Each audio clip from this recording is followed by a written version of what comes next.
Nos sentimos muy contentos por venir de tan lejos y encontrarnos con este recibimiento.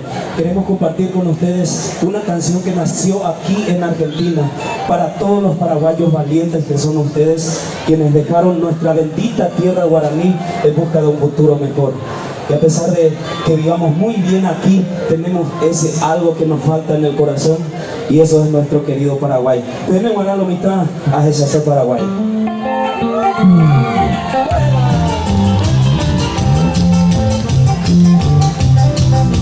Gracias, Radio Estudio.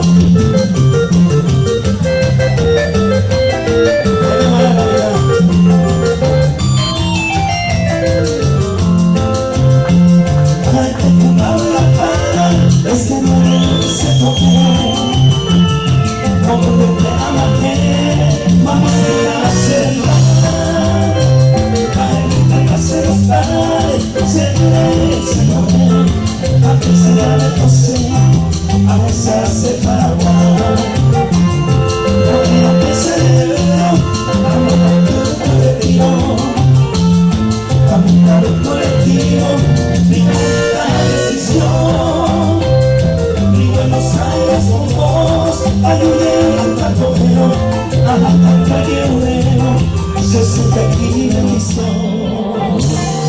Vamos, mimados, Paraguay, allá a la novedad.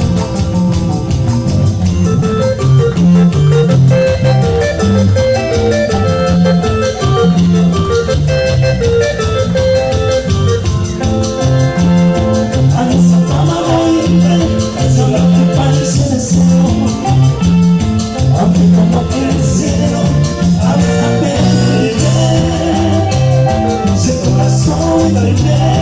y por el mundo se para el tiempo de la paz en el mundo. A esa palabra si ahora este te quiero, cuando te arrepego se tarde volver.